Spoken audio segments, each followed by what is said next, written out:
Hi everybody, welcome to what I read in January.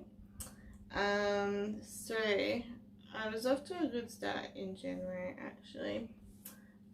So the first book that I picked up and read was A Dog's Best Friend, Heartwarming True Tales of Unlikely Friendships by Laura Greaves. So this is a bunch of short stories, and I had a really heavy read at the end of last year. So I wanted something really light, and I actually bought this book toward the end of that year. It's got some gorgeous pictures of some of the stories that you read, which was kind of cool to kind of look through them as you were reading each story, because I'm a visual person as well. So yeah, it's a bit hard turning this way. Yeah, so there was, let me just have a look. So this book was put together in 2021, so it's only like recent type stories, which was nice as well, instead of like really old ones. I'm just gonna count how many there was.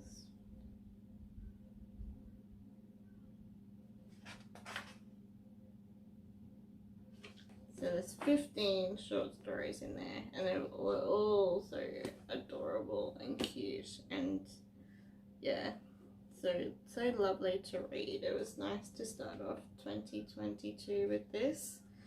Yeah, I definitely recommend it to anybody who loves short stories and that kind of thing.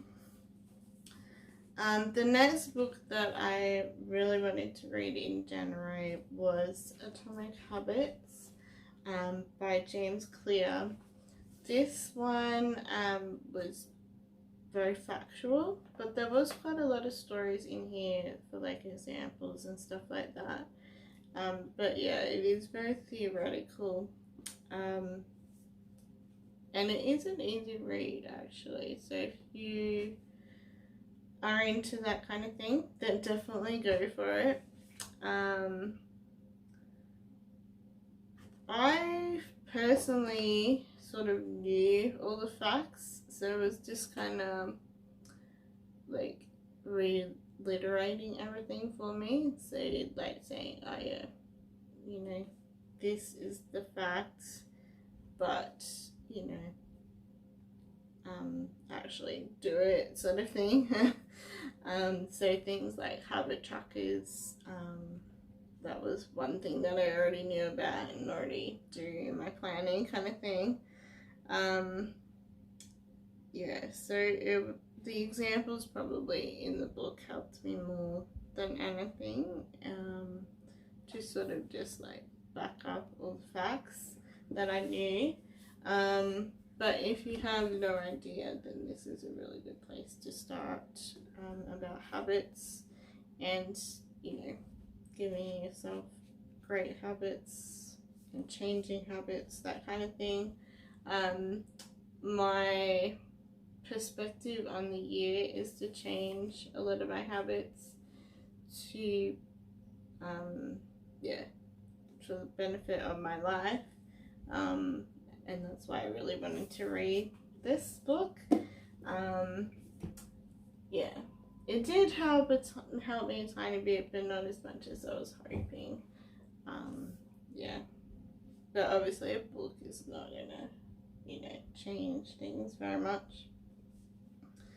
At the end of January, I started to read Redeeming Love, which is a pretty full-on book actually.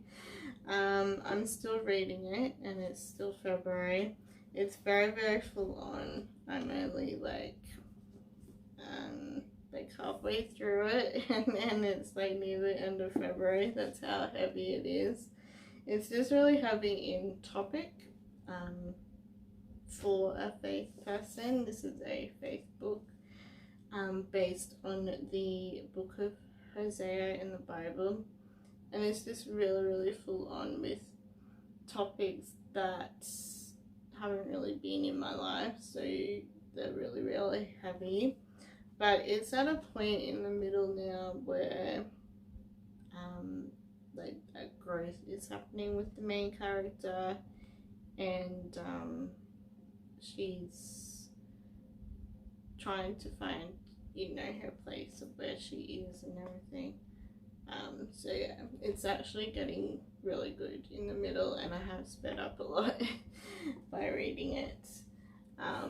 Yeah, so that's what I managed to get through in January, and I'm still kind of attempting to read in February.